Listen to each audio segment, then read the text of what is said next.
You're like a circle that floats around me, keeping me safe and sound.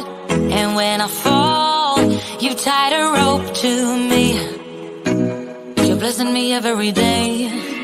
I was down with an illusion, like a sparrow with broken wings. But now I shine with your reflection on me. I'm getting back up on my feet. That you showed up was written in my palm. You are a statement, explode like a bomb. I get to push myself to victory. You make me winner. You cut me loose and set me free. You make me win in every way. You showed me how to spread my wings. Yes, I'm the winner of the day. You cut me loose and set me free. You make me win in every way. You showed me how to spread my wings. Hello, everyone. Good afternoon. It is Tuesday, and we are back again with the Plan to Prosper show, our podcast for the 2023. And we are here today talking about something that's very critical for entrepreneurs, business owners, 9 to 5, our hobbyists, faith-based startups. We're going to be talking about mental health and how important it is that we take care of ourselves and our community. When we think about mental health and all that's happening around the world with so many people with gun violence, and we think about all these legislators making policies and all the racism that's happening in the United States of America. And we think about how entrepreneurs are being affected, how they may not be getting contracts because of the color of your skin, or because you're a woman, or because you are different, or because your hair is short or long. This show is just dedicated, just talking with our guest, Renee, that's going to help us walk through things we can do to make us feel better, fit whole, and ask for help, because it's so very important. When you own your own company, it's different than when you're working for someone else. Because when you work with someone else, you're dependent on that person to pay you at the end of that week or 2 weeks of that month. But when you own your own company, you are the person that's bringing in the income, making sure other people have keep their jobs, making sure you're paying other staff. And that's a level of what is a good word of leadership, of balance, and commitment that you have. And sometimes people get worried about, can they make payroll? Can they pay their staff? Are they bringing enough income? How do they diversify their income? And then when you have issues that we are facing today in the United States of America and across the world around racism and sexism, it affects if you could get a contract, if people are going to do business with you. All of that plays such a very important, and that's another layer of something you have to be concerned about. And if you're a Black woman in America, we have all of these different standards that we have to continue jumping hoops against. And it should be that all of this that we're going through, when is enough of, why can't we just be people? Why did the color of your skin has to matter? And so you may have to reach out and seek counseling to be able to manage the day-to-day world views and opinions of you. And so working with Renee and having the opportunity to understand how her company helped bring balance to so many people's lives that engage in some type of trauma or be able to figure out where we need to go next. And so, Mark, if you would bring Renee up, we can start our conversation. Hello, Renee. How are you? Hello, I'm doing good. You're doing excellent. I was sharing with them, and I don't know if you hear it, is that your company provides something that we need more so than ever in this economy as we look at violence, school violence, and we look at violence in the workplace, and we look at just everyday problems that we are having. And we are looking for someone to talk to look at different types of isms, racism, sexism, womenism, layers of being a black woman in this environment, how you have to come to the table with not just yourself, but everything else that you bring to the table. And then owning your own company and making sure you have enough contracts and business to pay people. So I tell people it is to own your own company. I don't think people really realize the things you go through to make it work. So tell us about your company, how long you've been in business, and the services that you provide. We're Renewed Strength Counseling Services. We are a mental health private practice located in the Triangle area in North Carolina, but we work with clients across the state, all over North Carolina, as well as in a few other states, such as New Jersey and Florida. There's been a Mhm. need for mental health services, especially among clinicians of color, to represent in those different areas. Definitely during COVID and a little bit prior to then, we've been in Florida and New Jersey. And we provide mental health services to individuals, couples, and families who work with children at our organization. And we just try to provide that safe space so that people can try to be their best self, whatever that looks like, and trying to help, find their strengths, find out what they're good at, as well as find out what resources are available to them. Oh, thank you so very much. You know, we are coming off of COVID. I think about before COVID, then I think about what we went through during COVID, and now I'm looking at what we're going through now. It's like a big transition, and you trying to find out where do I fit in at? Because I know my life before COVID, I was just like a standstill fog during COVID, and now after COVID, I'm still trying to figure out as if I'm trying to figure out who I am now. Did you find that to be something that in your practice of people are having trying to adjust to that? Absolutely. We actually included as part of our intake when we take on new clients, we're asking them how did COVID-19 affect them, what they were doing during the pandemic, how did they function, and how well they did or didn't do. And definitely asking about loss. And so COVID was a loss of a lot of things, including family members, people, but also loss of freedom, loss of autonomy, and just loss of the way of life that we're used to. And so working with people as they come in after COVID, we definitely have to have that question there. And several of them are still figuring it out and potentially thinking, that they may be totally changed, they think. However, some things are coming back to remembrance of things that they used to love to do or that they actually can't allow themselves to do now. It doesn't have to be limiting at this point.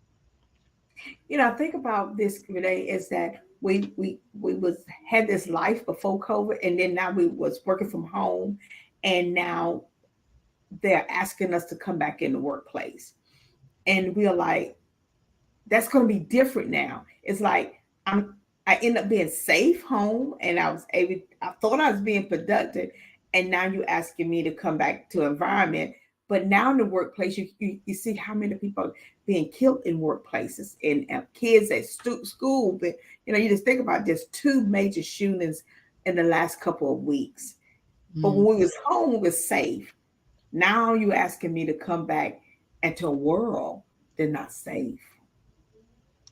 Yeah, that is hard for a lot of people, and they've become accustomed to working remotely. And some of them are really good at it. some of them are great at it. And so the ones that are thriving well, it's a good thing. However, some people and some services or opportunities are only available outside of the home. And so for some people, they have to go out to work, and they're not afforded that same luxury of working remotely. But the people that can do it well, they are trying to stay at home and negotiate different opportunities and work options, and even starting up their own business, doing things for themselves, becoming entrepreneurs, so that they can do a better balance versus having to go and to the grind every day. Yeah, because you think about, you've been home, and then if you say, okay, now I got to get out, I got to get in the traffic, I got to get in the carpool line, I got to find a part to go to work, and so now you're thinking all this stuff you got to do before you actually start to work, and that can mess with your mental health. Being that 2 years, you have got comfortable with not doing that, not have to think about that, and Hmm. so I see this as a transition for a lot of people to try to move from before COVID, during COVID. Now, how do I function back into this environment that brings so many unknowns with work and not flexibility? And so, do you Hmm. find that people need therapy to work through those situations? Can you ask that again? I didn't quite hear you. Do you find that people are using therapists to work through that situation, that transition? Yes, absolutely. And so um, there's lots of negotiations that people are doing with their bosses. Mhm. Like I said, trying to start their own business, seeing if they have the stamina to do that, and just trying to figure out what that balance looks like instead. And the work environment is going to have to continue to evolve. And Mhm. I don't believe that any company or organization's going to be able to be fruitful and successful unless they have some type of hybrid model, trying to negotiate and work with people when they can be their best. And it's a little tough for some organizations to figure that part out, but they're Mhm. going to have to. There, people have gotten a sense of it. They've actually, some of them have been very productive, like you said, and Mhm. they don't want to add to all of Mhm. the other unknowns, um, with trying to go into an office each day when they potentially can do the job even better at from home. Yeah. They've got to Mark. negotiate. Yeah. Mark was saying some folks are having to adjust to this new hybrid model. Mm-hmm. So I think that's a thing. Monday, Tuesday, Wednesday, I'm at home. Thursday, Friday, I got to go into the office. Wow. Yeah. Um, When COVID happened, we were able to adjust pretty swiftly. We didn't have a choice, number one, but two, I had already been doing telehealth work for a while. And uh, so I had certain setups and things that I knew to be right. But as an agency, we had, I think, 3 or 4 staff members kind of starting at the same time that COVID was happening. We were shutting down. So then onboarding new people, there had to be a whole nother process on what telehealth looked like and all the parameters you have to have in place, what your room should look like, the safety and security of the clients, confidentiality, your mhm, devices, and all of that. mhm, And so we had to do some quick training and some hand holding with clinicians because it wasn't comfortable. So several people mhm, were so used to the in-person work, which mhm, is valuable. We absolutely need it. And so there's certain things that we see about a person non-verbally that helps us understand how they're feeling versus what they're actually saying, and you can't see but so much of a person in the screen. And depending on how close they are to the screen, you might miss a facial expression if they're not as close. And so those different nonverbal cues we had to really work hard to see. um, and then just the atmosphere of an office sometimes gives more autonomy and confidentiality for people. So having to do therapy at home where you also have all of the people there that maybe you have conflict with just wasn't conducive to a lot of folks in therapy. So some people are really happy that we're back in the office. Other folks are like, no, we could keep doing this. I'll just go to my car. I'll just sit in the garage. I'll just take a walk while we talk. And we figure it out. We figure it out. And so several of our clinicians are on a hybrid model right now, but we would not have survived as a practice. No, none of the clinicians would have if they couldn't do telehealth, and most of them are using some type of hybrid model now. Well, Mark made a good point. This dealing with the new rules for coming back to work past COVID and work environment. And what I found out, people dress different from before COVID, doing COVID, and coming back to work. And you're like, you're not home. So you need to try to change that wardrobe just a little bit. And people are looking at them, but why? You know, and that and I The go decorum, the work place nuances and rules and regulations people weren't used to because you were at home. You could do almost anything while you're working. You can vacuum, you can clean up, as long as you weren't on a Zoom, or if you were on a Zoom, put it on mute and you could still multitask. You can't do that when you actually go into the office. And like you said, the dress code, maybe the way people talk, language that they use, and all kinds of other things you do with your body or don't do. People can sit at home and maybe pick their fingers and their toenails, but you can't do that at the office. And so that decorum has to come back into place. And I think it helps some people socially. We saw a lot of social issues during COVID for children and for adults. Huge. And so some of them are paralyzed by fear. They already had some social anxiety. It has exacerbated. Some people are still upset and concerned about catching COVID. So we do deal with that a lot, but we encourage our clients there's different ways to try new things. And so as we work with them, we're working with several people on, getting back out there and checking out the world and being as safe as possible. What are some of the trends that you see happening in the therapy world or industry? Big trend is telehealth. Okay. What that also means for clinicians is that we are also not beholden to one particular place. And so when COVID also happened, like I shared, we were already working in one state, but we expanded to probably 15 states at that time because of the COVID restrictions, COVID lack of restrictions.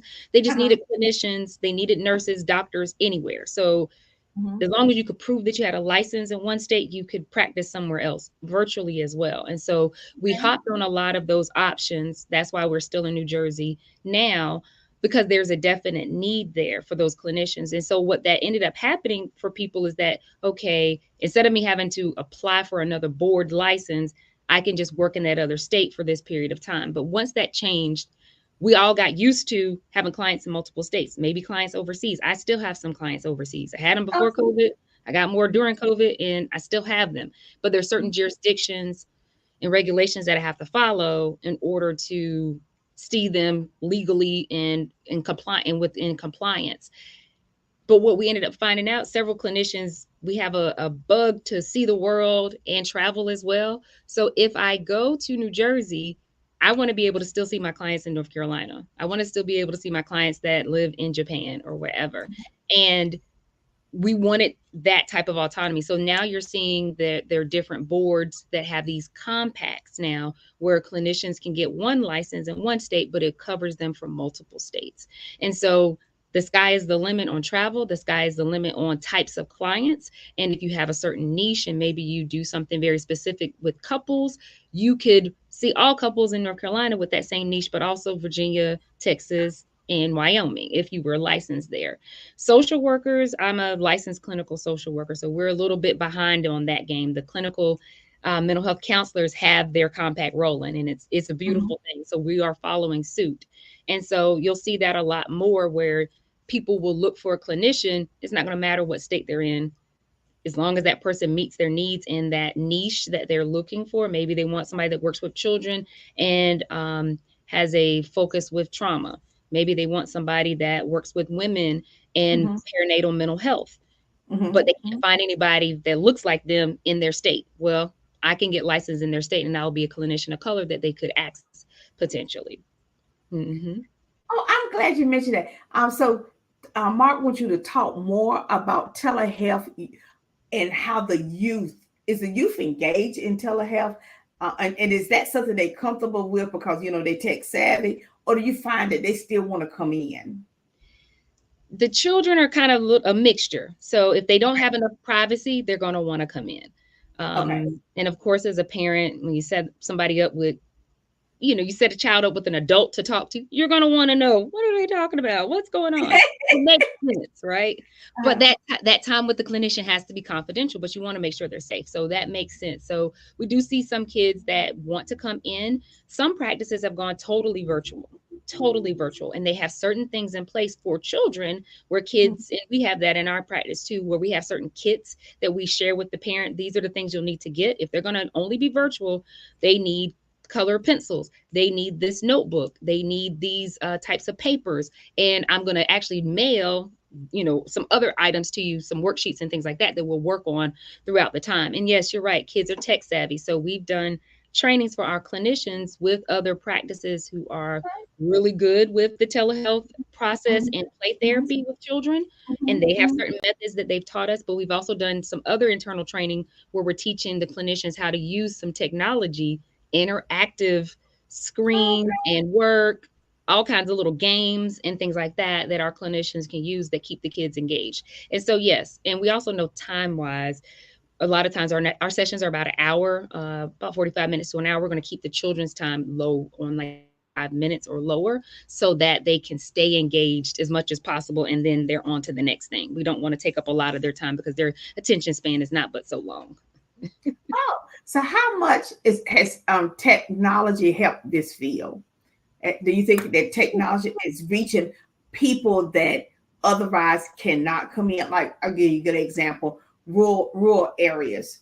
Mm-hmm. Doing it telehealth, like, okay, I can help them to get this, but there's nobody in this rural 3 counties that have a specialty. Do you see technology helping reaching that population? Absolutely. Absolutely. There's definitely a need for that because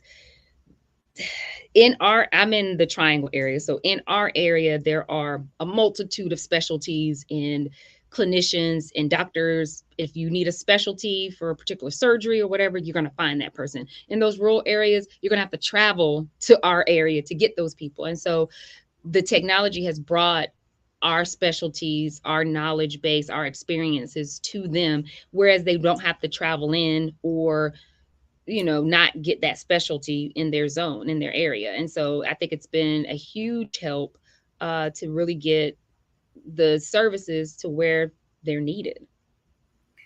And something you mentioned is, I took this note, is reaching people of color, people that look like us. And if you're in rural areas, trying to find someone that look like us in order to be able to talk to them. Is that a gap in services? And then how are you finding ways to close that gap? It's a gap in a lot of services. I would Mhm. like to say I don't know the exact statistics, but in the clinical realm for clinical mental health, we're finding there's a lot of clinicians of color, and that's a good thing. However, as soon as somebody opens up or they say, I'm available to take clients, then they are immediately full. um, so they're there, people are finding them, and then they get full, which is a good thing. So then that means education wise, we've got to train more clinicians of color. We have to sure that people are culturally responsive, even folks that are Mhm. not of color, uh, they can be clinically, culturally responsive and support our population just as well as possibly I can. And just Right, because I'm a clinician of color doesn't mean I get it all the time, so right. somebody else could get it. Mhm. But it's they're there, and I feel like we could have more people. We just also have to be able to say that this is a lucrative business. This is a well respected field. Mhm. Uh, there are opportunities for growth, and people to understand that in uh, some of the things that are glamorous about it, but also the things that are a little sad about it, because we're working with people who have challenges or some struggles, and so the stories are not always going to be great. There's not going to be some silver linings after different sessions, and so you got to be built to work it with that and really care about helping somebody get to where they want to go. So people are there. So we just got to keep getting them trained so that they can help take on some of the cases. I'm glad you talked about that. Um, and so I'm gonna give you an example. I'm in rural area, and I have. How would I start looking for resources for needs for my children if I'm in a rural area? And it doesn't matter whether you're in North Carolina, Tennessee, Mississippi. It's rural. How Mm-hmm. do we um, get for them to know where to go to start looking for the services at? Because I found out to be so many times when I visit different states in rural areas, it's like we don't know. We would like to have therapy. I would like to have my children at. What do you think some things we could do to help with that? So I found some good resources with the primary care doctors and pediatricians. They're usually connected with some mental health practices, either in a particular area or they know of a wider net resource. And so if people are already taking their kids to a pediatrician, they can definitely ask more questions on how to get connected to a clinician. The other thing, of course, is the internet.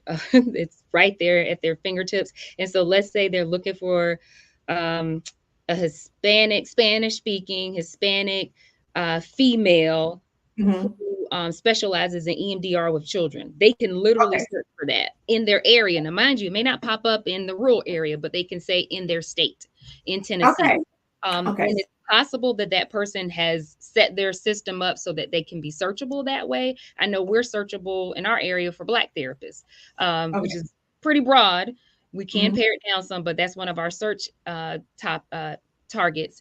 And so if that person's looking for that type of specific clinician that can help their child, they can do the searches. But then there's also websites that are helpful, such as uh, therapists for Black girls and therapists for Black men. Uh, Okay. Several clinicians advertise there, but also those websites advertise through social media. So they're on Instagram, they're on Facebook, and so they may have different sponsored ads at different times. And so some people are able to tap in that way. There's also clinicians uh, that Spanish speaking clinicians, and so they have resources there too. Other ways that I've seen really helpful is kind of connecting to like local universities or schools. So if the person connects with their local university or school, they usually have some way to support people in Mhm. finding a clinician. And then the best way above all of those is starting with their insurance plan. So whoever their insurance provider is with, they start there and ask about mental health services, and they're going to tell you exactly who is uh, licensed in your area or licensed in your state that you could also see. And that way, it helps cut out a lot of things because you could find a clinician to do exactly what you would like and understand you and talk with you. But if they may not take your insurance. And so Oh, you got to wow. start with the insurance first. Okay. Step one, insurance. Hmm. So let me shift to therapists and the police department. You always hear about if people have a mental health issues when gun violence is out there. And now I see a shift that police departments want to have a therapist on call or assigned to them. What are your thoughts about that? I think it's very needed. In Okay. some areas, they've always had what they call like a mental health team or crisis team that's associated with the police department. So there'll be specific policemen that are trained to help de escalate and trained to notice different concerns versus like a domestic violence situation. They would know this is more mental health, but then they bring in the real therapist or whoever if it fits. And then those crisis teams are usually associated with these, and they'll be accessible. They kind of always been there, but there's more need now, and the sensitivity may not be there as much because there's such a need. So I think in my area, on my police department is pretty large for our area, and Mhm. they had a mental health team of trained policemen. However, they found out, oh, we don't have because they're answering a crisis call over here at 2 o'clock. Well, we need them over here at 4 to another spot. There was just a lot of need. And so some of them are now taking on social workers or clinicians to be part of the environment. But it's not just, they don't necessarily just go out when there's a call for a crisis. They're helping train the staff, the police department. They are also helping with de-escalation tactics, as well as understanding what mental health is, and then also supporting. There's a whole team of clinicians that support people that are those first responders. There's a special niche for them in making sure that they understand that they can also talk to somebody if they're going through some things. And then there are opportunities for people to go out with the policemen to a crisis call, but it would have to meet, it has to meet certain parameters. And so they have certain things now and protocols to do that. I think it's a great thing as long as they stay within those parameters and everybody works within their zone. We definitely know if there's a weapon in the vicinity, or the person is brandishing a weapon, that is not a clinician's job at that point. It has to be the first responders. Even in our like, if I had a client in my office who had a gun, I am not just going to sit there and continue to talk to them. My first call is 911. My first call is get everybody out the building. And so we still have to do that, even if the person is experiencing a mental health crisis. And so we're already trained in some of those tactics just in general. Some of us are more specialized. And so we do certain things to make sure our environments are as safe as possible. But I'm glad that there are clinicians that are helping these different first responder populations, the police department, EMS, all of them, because it's very well needed. But you know what I have noticed is that you don't hear about that. You think about domestic violence. You would think they would have someone in that field go to the domestic violence scene with them. You hear about mental health issue, you would think that that person would be in the vicinity. They may not be in the car with the police officer, but they would arrive and be on the scene. I have noticed that you don't hear that. And when I done some research, you don't see that in the research or in the police report or on the TV or anything, that they had someone, a person with that background on site with them. It is after the fact than during the fact. So why is it that I reckon they're not using them to go on those calls as much, or advertising that there is somebody on site with them? You think that's something that we need to look at for policy? Because when you think about it, how many times, you watch TV and you hear about a scene, but they never mention we had somebody with that on site to work with them, work through that process? Well, I think it's two things. So the news is the news. They're going to report on, unfortunately, the most, salacious situations and tragedies, unfortunately. And those are going to be the ones you hear about. But I would say this: if you haven't heard about it, it's probably because it went well. Okay. There wasn't a major crisis. Nobody got killed. You see what I'm saying? Those people were there. But it goes back to what I was explaining before, too. If there's already a weapon on site, it's not as much talking that you can do. Okay. There's not as much clinical work that we can do, and we are not trained to de-escalate with weapons. We're trained to get help. Okay. That answered that question. Yeah. So if there's already been domestic violence happening and somebody's getting hurt, we are not trained to interfere with that. It's the after effect or prior to that we would have been involved with. Or let's say they've had a major argument and there's about to be a fight, and they get the police there in time, and you have somebody that can help negotiate and talk to the people before there's actually violence, you wouldn't hear about it. Right. You know what I think would be, and I think this would be really cool too, if you bring people down for, unless I'm saying domestic abuse, and there is a therapist at the police department that can intervene then as they go through the process in order to help women with or people with disabilities, restraining orders, because a lot of women say it's a little too late after the fact. He stayed in the night, and we ain't get no therapy that night about when it's happening. Mm-hmm. And So you mentioned that, like, when they're brought into the station, they give their statement and all of that. They're given resources at that time to okay, reach good. out for help, so somebody can help them or show them how to do the paperwork. But of course, they have to reach out. Yes, if there was a social worker around at the time, Mm-hmm. some of these things are happening at 2 a.m. They Mm-hmm. may not have the social workers on staff at that time, but they could be. And Mm-hmm. so it's possible that somebody could help walk them through it. I do know with hospital social work, and I have done that work. Oh, we are there.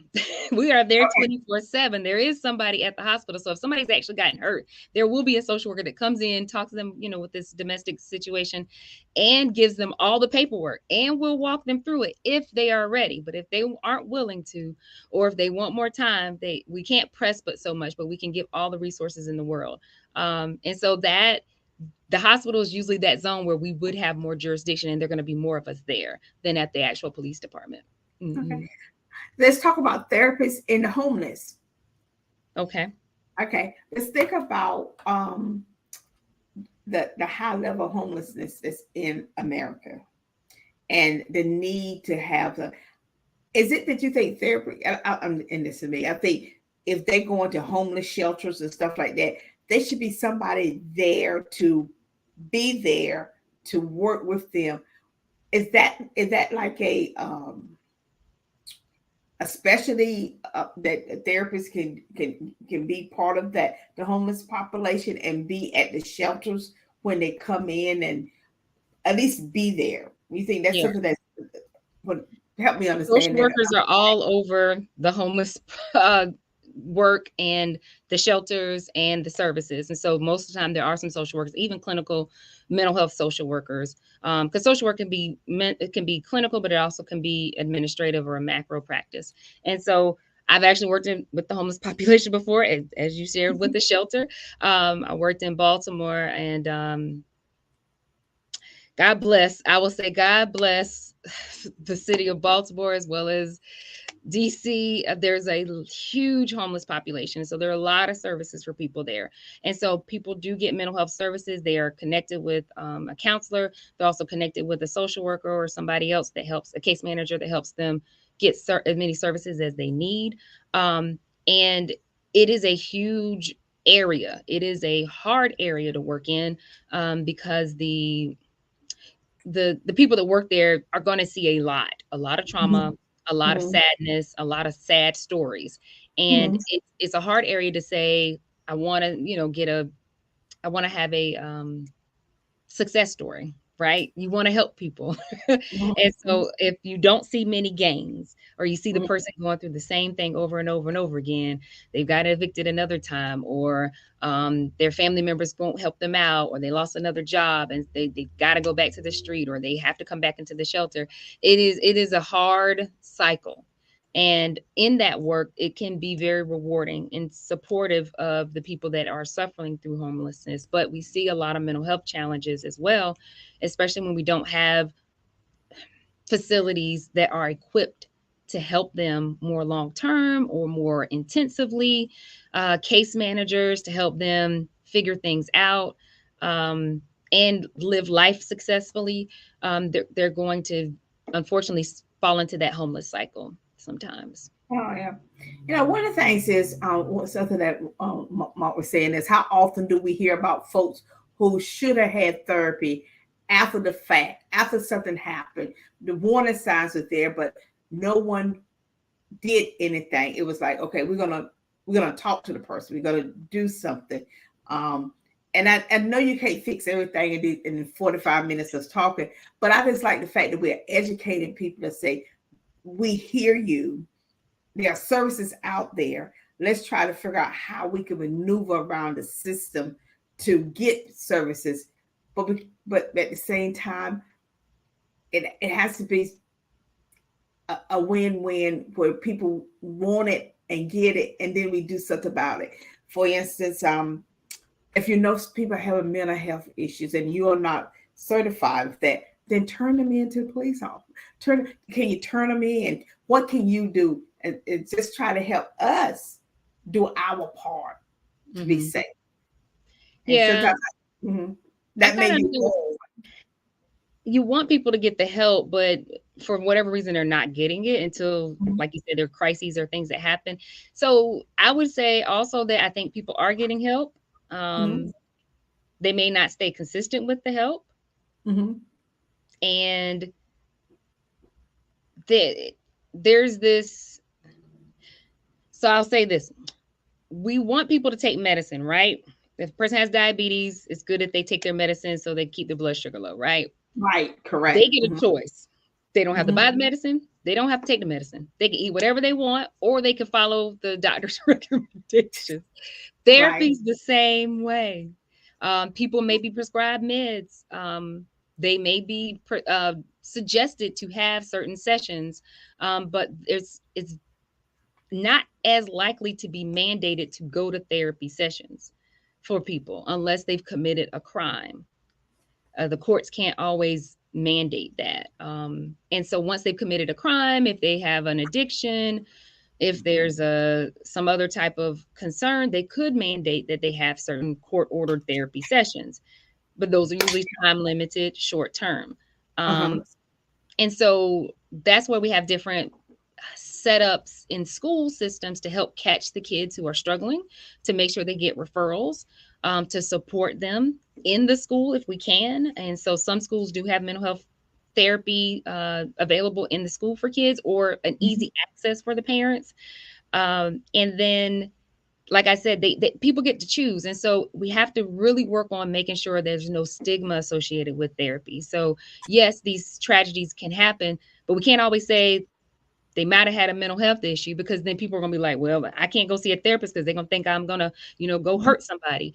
Well, no, let's make it normalized that therapy happens, that most people go to therapy, that it's nothing wrong with it. And if we destigmatize it, then people are more likely to do something with it. Just like with diabetes, it's almost like it's getting to be a catchphrase. Well, I got to get my blood sugar down. I got to do this. I got to do that. And so people are used to it. They may not like taking medicine, but they see that it's helping them out, and then they're going to also educate somebody else. So same thing could happen with therapy. I'm going to tell somebody that, I've seen a therapist and this has helped me deal with my emotions and my anxiety, or I had to go through anger management and I feel much better now. I know exactly how to control my anger. And if you need help, you could also get help too. If we do that, especially in the African American community and the Hispanic communities, I think we could get a lot more support and services for people. And I normalize it with groups and organizations. So it doesn't have to be one on one. It can be a mhm, group that people go to, a support group, a group to talk about concerns that people have towards COVID, or with returning to work, any type of topic. And so that's a way to get people in to understand what the process is and not make it such a stigma. that's a great way to talk about that, because when you said that about diabetes, I say, yeah, because we normalize diabetes. We do, and people are like, oh no, I can't have that sugar. No, no, Hmm. no, can't eat that. Or what I need to go to get something different or eat something different. And there's a Right. question that Mark came out, is how often are we as minority fearful of therapy? And the reason why is because of the history of Mm. therapy for minorities. So speak some more. You talked about that a little bit, but speak some more about how to get the Black and brown population past that fear of going to So listen to. getting people to talk about it, having families talk about it. Everybody's got a cousin, an uncle, or auntie. Something's happened, right? Now I'm saying something. It could be alcohol, drugs. It could be mental health. It could be a divorce. It could be domestic violence. There's something. And in our community, we keep things silent. We don't talk about things outside the household. However, a lot of that information is not helping us, especially when it comes to health. We have the worst numbers, according to health numbers. We're 3 times more likely to die in childbirth than anybody else. That shouldn't be the case. So we've got to talk about these things amongst ourselves and normalize it and make mental health something that's I would say, an easy conversation. That Right. Mhm. it's just like I would say, I'm going to go talk to my pastor, I should be able to say, I'm going to go talk to my therapist. Should be easy. Me and my husband, we're going to go see our couples therapist this week because we've been doing good and we want to be able to make sure that we stay on the right track. That's how it should go. Not that you've shared all your dirty laundry. Nobody needs to know that. However, you share that you've gotten better, that things have improved for you, that this therapist helped clear your mind about a lot of different things. And now you've been able to get that promotion. We've got to talk about it in those formats. And then social media helps because everybody's on it all the time. And then we also have to make it affordable. Our community, we're fearful of a lot of things. We don't want to be a guinea pig on research sometimes. We don't want to tie into this. And we're worried about what people are going to write about us. However, we've got to be able to check in for ourselves. We have to.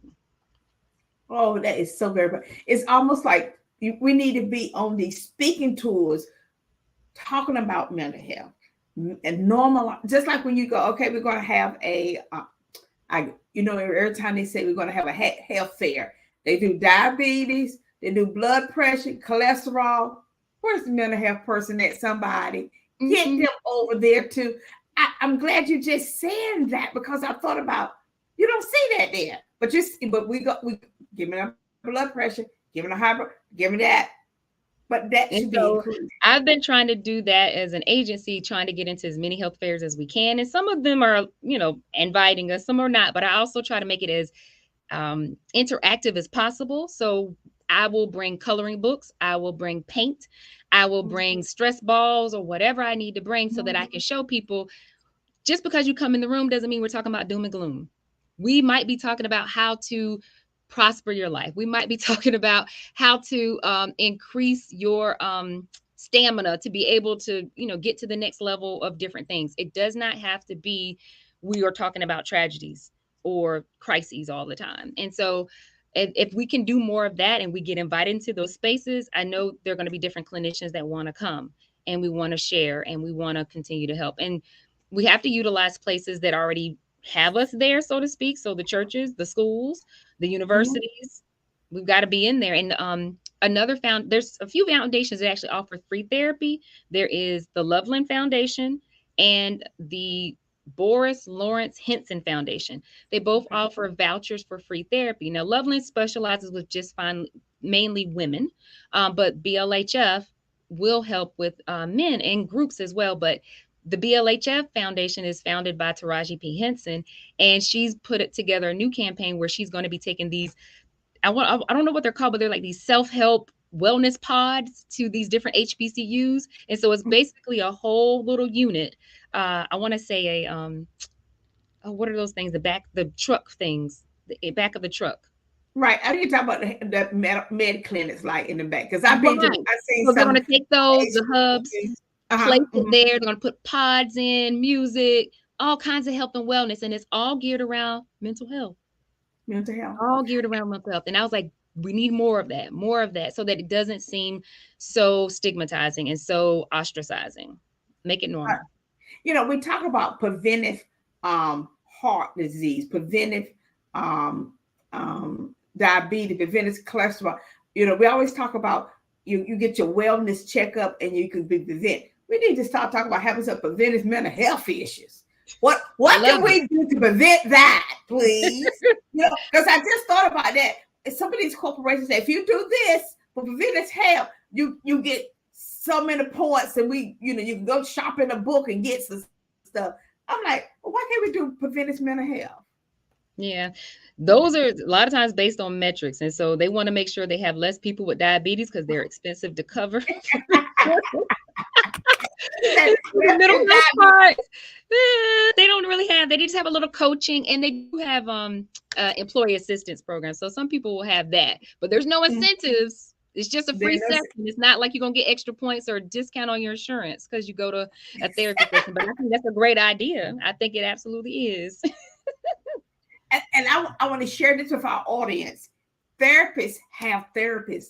Therapists talk to therapists. Just in case you didn't know that. They're just like, I got to unload some of this stuff also. So just like coaches have coaches, therapists have therapists, doctors have doctors. Yes. So we need to look at this as preventive health, not, oh, there's something so wrong with, I can't tell nobody that I went and talked to somebody. If you need to go talk to someone, call Renee. Renee, give us your website, your telephone number, how to reach you again. And we thank you for coming. We definitely want to have you back because we have a lot of great questions. I'm going to send them to you so you can be able to have some information. I'm going to figure out, Mark, if you can copy these comments in the private chat, I appreciate it because I want to send that over to Renee. Will do. So how do we reach you? So our website is renewed-strength.com. Real simple. We are on Facebook and Instagram at Renewed Strength LLC. And our phone number is 919-891-0016. And one thing that's really nice about our practice is we have sessions from 7 to 7 days a week. So there's a clinician that works every day of the week. And so we try to be as accessible to the growing population and the working world as much as we can. So if a person needs a 6 o'clock appointment, we can usually accommodate that. May not be, the specific therapist that they wanted, but it could be somebody else that fits their time frame. Mm-hmm. For all of us like myself that need that 7 a.m. before we go see the world, we could go into our therapy session, get it off before we go see the world, to take care of all of y'all that's going to try to do that to us throughout the day. We could go ahead and vent our little stuff, come out and say, y'all be like, why are you smiling for? You just don't know I got my shot of therapy this morning. I can deal with y'all the rest of the day. Renee, I thank you so very much, especially the fact 7A to 7P is so very important. That's Absolutely. So very important. 365 days a year, we need you on the holidays. We do take some time off for some holidays. We've got to take some holidays. Okay. Self-care. Self-care. But they have a recording that they'll let you know where you can go. Yes, ma'am. But just to know that you could call on Sunday is so very important. On Saturday is definitely, sometimes people cannot do stuff during the weekday, but they can still away on the weekend to have that conversation, that private conversation. I think is so very important. I want to thank you so very much for joining us today. And I cannot wait to see you on a speaking tour talking about this preventive mental health. It's just like diabetes, heart attack. We're going to prevent this and get you okay, so you'll be able to go talk to somebody, so you'll be okay with yourself. Thank you so very much, audience. What can we say? Give Renee. Thank you. Thank you so much for having me. Okay, no problem. We'll see you next week. As always, Mark, thank you for being the producer of our show. We thank you so very much. We are in 200 countries. 52 states, just in case you did not know that, in the United States of America. We are on 5 different platforms, so you can find us. Just Google us. Have a very good night, everyone. Take care. Bye-bye.